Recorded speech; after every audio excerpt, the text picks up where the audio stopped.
Hi hall எல்லாம் எப்படி இருக்கீங்க? இன்னைக்கு ஃப்ரைடே ஆஃப்டர்நூன் தான். இன்னைக்கு வந்து என்னன்னு பார்த்தீங்கன்னா, ஒரு ஹேர் ஆயில் தான் ரெடி பண்ணிகிட்ருக்கேன். ஒரு 1/4 லிட்டர் தேங்காய் எண்ணெய். அண்ட் இது வந்து வீட்டில் பவுட்ரு வந்து நாட்டு மருந்து கடையில் வாங்கிட்டு வந்தோம். நாட்டு மருந்து கடையில்.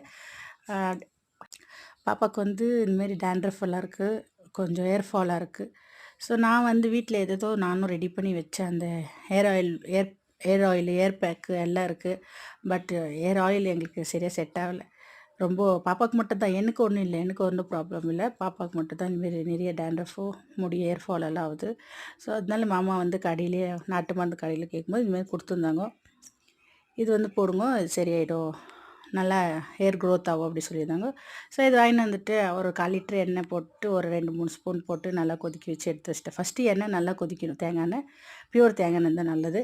எங்களுக்கு வந்து பியூர் தேங்காய் எண்ணெய் கிடைக்கல, நானும் ஆன்லைனில் தான் வாங்கினேன். ஸோ அந்த எண்ணெய் எடுத்து வச்சுருக்கும் போது வாங்கியிருந்தேன். ஸோ இதெல்லாம் எடுத்து ரெடி பண்ணி வச்சுட்டு நல்லா கொதித்தோடனே நல்லா ஆற விட்டு ஒரு 10 மினிட்ஸ் குளிக்கிறதுக்கு முன்னாடி 2 ஹவர்ஸில் தேய்ச்சிக்கணும். 2 ஹவர்ஸில் தண்ணி காயறதுக்குள்ளே எப்படியோ தேய்ச்சிக்கிறோம். ஸோ தேய்ச்சி ஒரு 10 மினிட்ஸ் குளிச்சிடலாம். குளித்து முடிச்சுட்டு ஹேர் பார்த்திங்கன்னா கொஞ்சம் நல்லா இதுவாக இருக்கும். நான் ஆக்சுவலாக ஃபஸ்ட் டைம் யூஸ் பண்ணியிருக்கேன். நல்லா ஹேர் வந்து ஷைனிங்காக இருந்தது. இப்போ எண்ணெய் காலியாச்சு, மறுபடியும் நான் வந்து ரெடி பண்ணிகிட்ருக்கேன். இப்போது பாப்பாவுக்கு வந்து டைம் வந்து ஸ்கூலுக்கு போயிட்டு வர்றது 4:30. அதுக்கப்புறம் எண்ணெய் தேய்ச்சி குளிக்க வைக்க டைம் இல்லை. ஸோ அதனால் நான் சண்டே டைமில் மட்டும் தான் தேய்ச்சி குளிக்க வைக்கிறேன். அதனால அவ்வளோ இதுவாக ரிசல்ட் தெரியல. பார்த்து பேர்த்து சொல்கிறேன். ஏன்னா 1 யூஸில் ஒன்றும் தெரிய போகிறதில்ல, ஒரு 3 யூஸ் தான் இருக்கும். நெக்ஸ்ட் வந்து ஒரு மீஷோ அன்பாக்சிங் தான் பண்ணியிருக்கேன். இந்த ப்ராடக்ட் எல்லாம் வாங்கியிருக்கேன். ஃபுல் வீடியோ வந்து என்னோடய லிங்க்கில் கொடுக்குறேன், போய் செக் பண்ணி வீடியோ பாருங்கள். இந்த பிளான்ட் வந்து நான் எங்கே வைக்கணும்னு ஒரு முடிவு எடுக்க முடியல. ஏன்னா ஒரு இடத்துல வச்சுருக்கேன், நீங்களே வீடியோவில் பார்த்துருப்பீங்க. எந்த இடத்துல இது நல்லாயிருக்குன்னு சொல்லி நீங்கள் கமெண்ட் பண்ணுங்கள். நான் ஒரு இடமா ஃப்ரிட்ஜ் மேலே வச்சுருக்கேன்.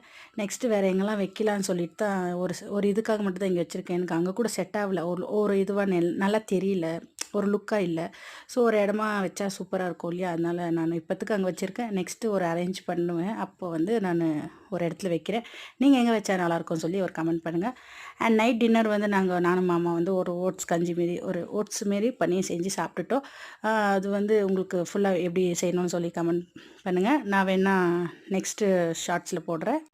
அண்ட் இப்போத்து வந்து வெயிட் லாஸ் பண்ணணும். அண்டு மாமா பிபி எல்லாம் இருக்குது. ஸோ அதெல்லாம் கண்ட்ரோல் பண்ணணும். நம்ம ஓட்ஸ் சாப்பிட்டா லைட்டாக இதாகுது, பட் ஹீட் இருக்குது, கொஞ்சம் பார்த்து மெயின்டைன் பண்ணி சாப்பிடணும். ஓகே ஃப்ரெண்ட்ஸ், உங்களுக்கு இந்த வீடியோ பிடிச்சிருந்தா லைக் பண்ணி, ஷேர் பண்ணி, கமெண்ட் பண்ணுங்கள். மறக்காமல் சப்ஸ்கிரைப் பண்ணி சப்போர்ட் பண்ணுங்கள். பாய், நெக்ஸ்ட் வீடியோவில் பார்க்கலாம்.